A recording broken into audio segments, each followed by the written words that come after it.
Assalamualaikum warahmatullahi wabarakatuh, Pak Zia. Waalaikumsalam, Ibu. Bagaimana kabarnya hari ini? Alhamdulillah, kabar baik, Bu. Ibu, gimana kabarnya? Alhamdulillah, sehat Pak.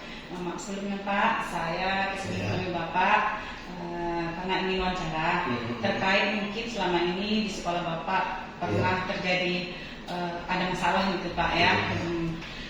Itu saya ingin wawancara Bapak. Bapak bersedia? Insyaallah, Bu, saya bersedia, Bu. Oke, kalau gitu kita mulai Pak ya. Iya, Bu, silakan. Oke, pertanyaan pertama Pak. Mungkin selama ini bagaimana Bapak dapat mengidentifikasi kasus-kasus yang merupakan dilema etika atau bujukan moral? Iya, Bu, terima kasih, Bu. Kalau kita bicara tentang dilema etika dan bujukan moral kan, kalau bujukan moral itu kan pilihan antara benar dan salah ya, itu jelas. Kalau etika ini kan dua opsi, di mana kedua-duanya itu kan secara moral benar, ya kan? Kemudian tetapi saling bertentangan. Kalau bujukan moral sampai saat ini saya belum temukan di sekolah saya.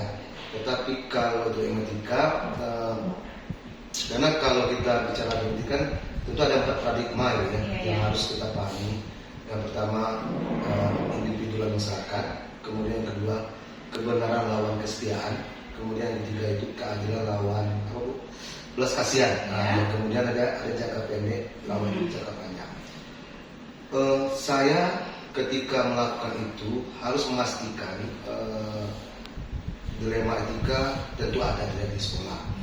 Saya contohkan ini Bu, baru-baru ini sekarang bulan Oktober ya, ketika kegiatan upacara HUT RI kemerdekaan 17 Agustus, karena di tempat sekolah saya itu kan yang akan menjadi pelaksana upacara itu paskibraka itu adalah murid sekolah saya, jadi tidak ada murid lain. Jadi ada salah seorang anak saya itu yang dari SMA itu tentu ada rangkaian yang harus dilakukannya untuk bagaimana dia bisa terpilih kan untuk pasukan paskibraka di tingkat kecamatan. Saya ingin mengatakan bahwa ini harus sifatnya adalah tidak bicara individu. Untuk itu melibatkan pihak ketiga atau masyarakat. Maka ketika itu kerjasama dengan kepolisian, pihak kecamatan untuk melatih agar nanti objektif ya itu dilakukan. Setelah dilakukan penelitian itu, anak saya ini ternyata tidak terpilih dia protes, dia sampai orang tuanya. Apa yang terjadi Bu?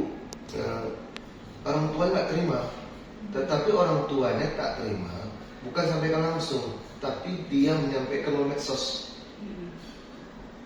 Ya, medsos di Facebook dia sampaikan bahwa anaknya tak terima karena memang gurunya yang tak suka gitu, tak suka gitu kan. Jadi sampailah ke saya, itu kan berarti dilema itu, dilema etika ke saya. Saya ingin anak itu ikut, kan gitu kan memang. Satu sisi aturan, memang dia gagal karena aturan itu. Kita sudah melibatkan polisi ini untuk melatih kan gitu ya, pihak kecamatan yang bagian untuk itunya. Memang nggak masuk dia kriteria itu gitu. Ya, kan dua opsi yang benar. Saya ingin dia masuk juga. Satu sisi benar, tak mungkin aturan ini saya langgar gitu kan. Kita sudah melibatkan pihak ketiga masyarakat. Jadi ini kan dilema lagi saya. Tapi kembali lagi, karena kita bicara tentang dilema, ada 4 paradigma yang memang menjadi yang harus saya komitmenkan ya dengan kawan.